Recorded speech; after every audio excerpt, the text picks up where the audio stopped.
আসসালামু আলাইকুম, welcome to my video.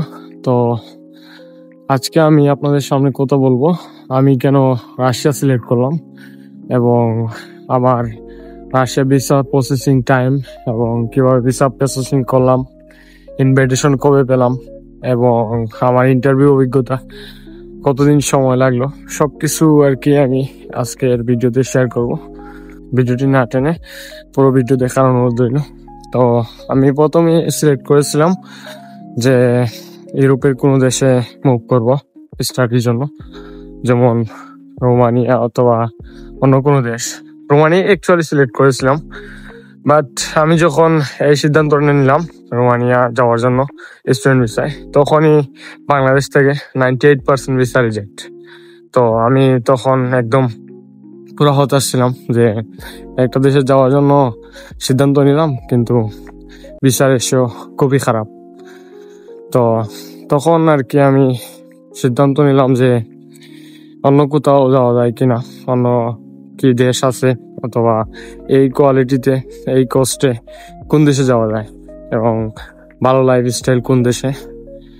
তো আমি সিলেক্ট করতে পারতেছিলাম না আসলে কোথায় যাব কি করব, বাট আমার ইন্টেনশন ছিল যে আমি বিদেশে উচ্চশিক্ষার জন্য আসবো আর কি। তো হঠাৎ একদিন আমি স্ক্রল করতে করতে ইউটিউবে আর কি দেখলাম যে একটা ভিডিও রাশিয়ার উচ্চশিক্ষা। তো এটা পুরো দেখলাম এবং আরো অনেক রিসার্চ করলাম। রিসার্চ করে দেখলাম যে not bad, quality full education আছে, লাইফস্টাইলও ভালো, এখানে উন্নত লাইফস্টাইল, লাইফ সিকিউর আছে। তো সব মিলাই আমি ডিসিশন নিয়ে নিলাম যে আমি রাশিয়াতে অ্যাপ্লাই করব। তারপর আপনার অ্যাপ্লাই এর জন্য পাসপোর্ট, তারপরে এই সার্টিফিকেট এগুলা গুছাইলাম। গুছাই আমার একটা পরিচিত ভাই ছিল এখানে, তো ওনাকে বললাম যে আমার অ্যাপ্লাইটা করে দিতে, উনি অ্যাপ্লাই করে দিল। তারপর ওয়েট করলাম অফার লেটার পাওয়ার, প্রায় 1.5 মাসের মাথায় আমি অফার লেটার পেলাম। অফার লেটার পাওয়ার পরে এখন ইনভাইটেশন আসার পালা। এখানেও মনে করেন যে 1 মাসের মতো আমার তাড়াতাড়ি চলে আসছিল। তো আমার ইউনিভার্সিটি থেকে তাড়াতাড়ি ইনভাইটেশন দিয়ে দিচ্ছিল। অ্যাকচুয়ালি ইনভাইটেশন ইউনিভার্সিটি থেকে দেয় না, রাশিয়ান ফেডারেশন থেকে, ইউনিভার্সিটি থেকে দেয় আপনার অফার লেটার। তো আমি ইনভাইটেশন পেলাম এবং তারপরে কাগজপত্রগুলো গুছালাম।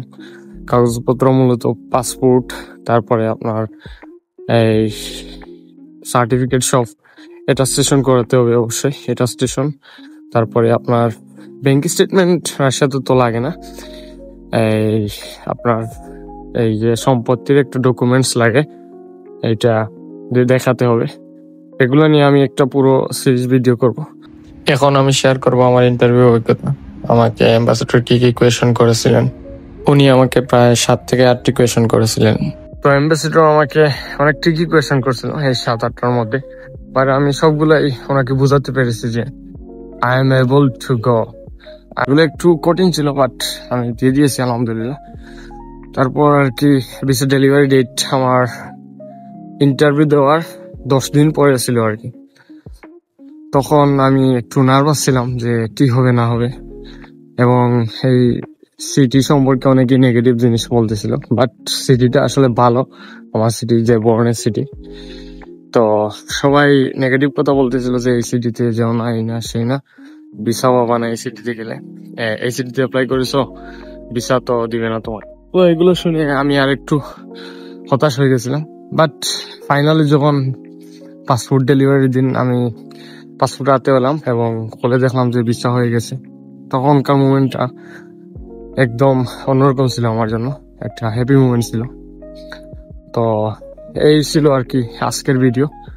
তো আরো যদি ডিটেলসে জানতে চান আমার এই ভিসা প্রসেসিং সম্পর্কে, তাহলে অবশ্যই সাবস্ক্রাইব করবেন আর সাথেই থাকবেন। আমি আপনাদের রাশিয়ার সবকিছু দেখাবো, সব ইনফরমেশন জানাবো, স্টুডেন্ট ভিসা এবং কাজের ভিসা, লাইফস্টাইল, এভরিথিং জানাবো। স্টুডেন্টদের জন্য কতটুকু গ্রহণযোগ্য এবং কতটুকু ফ্রেন্ডলি কান্ট্রি রাশিয়া, সবকিছু আমি শেয়ার করবো আপনাদের সাথে।